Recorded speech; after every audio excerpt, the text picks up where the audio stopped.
그런데 측근들의 이런 연이은 구속 이후 민주당 내부도 좀 다소 균열 조짐 아니냐라는 분석도 있습니다. 과거 이런저런 이재명 대표 지키기에 의원들이 과거와는 달리 전사적으로 나서지 않고 있다는 평가도 많습니다. 검찰이 창작 능력도 의심이 되긴 하지만 이 연기력도 형편없는 것 같습니다. 이 연기도 적절히 해야지 연기 능력도 엉망인데다가 이런 식으로 계속 계좌를 털다 보면 계좌 다 달아 없어질 것 같습니다. 검찰이 수사를 해야지 쇼를 해서 해야 되겠습니까? 예산안 처리 시한이 다가와도 정부 여당은 전혀 급해 보이지가 않습니다. 마치 가짜 엄마 같습니다. 자식은 죽든 말든 재산에만 관심 있는 가짜 엄마 같이 보입니다. 검찰이 이재명 대표와 누구와 정치 공동체라고 그러는데 저도 이재명 대표와 정치 공동체입니다. 그리고 여기 있는 최고위원들, 국회의원들, 당원들 다 정치 공동체죠.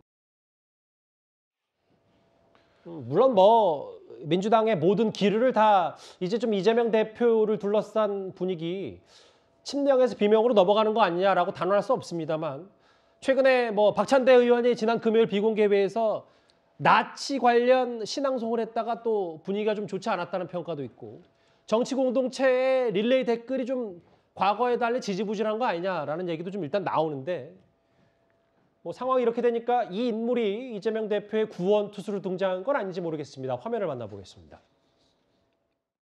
이재명 지사는 지금 보면 코로나19 과정에서 그 신속하고 정광석화 같은 일처리, 네. 단호함 이런 걸로 매력을 샀죠. 네. 원래 그게 이재명이라는 정치인의 강점이고 이재명 지사가 인품이 훌륭하다든가 덕이 있다든가 품격이 있다든가 이렇게 말하는 사람 없어요. 지지자들도 그렇게 말 안 해요. 지지자들은 이재명 일 잘해. 뭔가를 바꾸려면 저렇게 해야 돼. 판단이 빠르고요. 아주 싸움을 잘해요. 네, 싸움을 잘해. 앞으로 상당히 탄탄하게 기반을 구축할 거라고 봐요.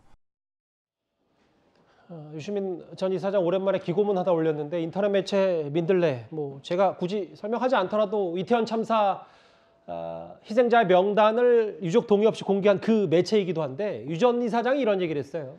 박지원 전 비대위원장 시끄러운 정치인일 뿐이다. 또 하나 제가 직함생략하고 조응천, 금태섭, 박용진, 김혜영 이런 민주당의 일부 소신파도 박지원 전 비대위원장과 비슷한 착각을 하고 있다. 어떻게 해석하십니까? 일단 저는 동의하지 않습니다. 유시민 전 이사장의 발언에 동의하지 않는 이유가 이 어떤 집단이든지 내부에서 건전하게 비판을 하지 않으면은 하나의 균질한 잘못 그게 또 이제 잘못된 방향으로 갈 가능성이 매우 크고 그거가 이제 저는 전형적으로 보여줬던 게 조국 사태였잖아요.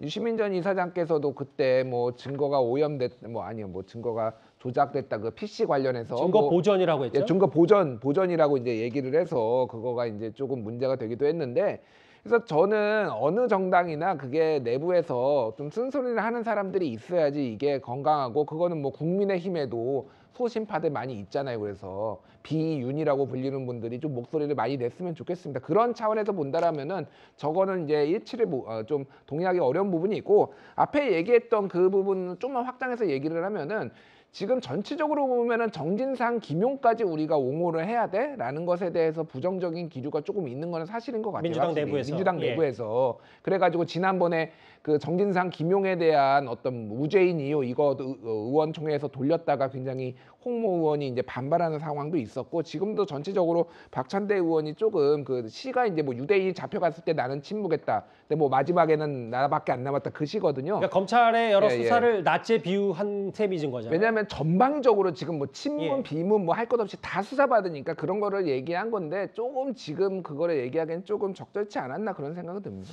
구장 차장. 근데 이 전반적인 흐름이 이게 예를 들어 이재명 대표 지키기나 감싸기가 예전만큼 못한 거 아니냐. 그래서 유시민 전 지사장이 그런 시점에 또 기고문 내고 등판한 거 아니냐. 이 해석도 충분히 가능한 겁니다. 네, 이재명 리스크가 이제 민주당 리스크로 확대되고 있는 과정으로 볼 수 있을 것 같습니다. 그러니까 한명숙 전 총리를 거론하고 유시민 이사장과 저렇게 대담을 하는 것은 이제 민주당의 전통적 기반이 친노, 친문에서 지금 친명으로 이어지지 않았습니까? 그러니까 친명 세력만으로는 지금 대장동 사건을 방어하기 어렵기 때문에 전통적 지지 세력이 있는 친노, 친문 진영과 함께 이 연대해서 이 대장동 사건을 좀 돌파하겠다 이런 이재명 대표의 어떤 그 정치적 속계산에 이 유시민 전 이사장이 좀 뭐 부합하고 있다 이렇게 볼 수 있을 것 같습니다. 알겠습니다. 오랜만이었습니다. 한명숙 전 총리와 유시민 전 이사장 야권의 여러 영향력 있는 인물들 얘기 이재명 대표 함께 만나봤는데요. 일단 여기서 정리하겠습니다.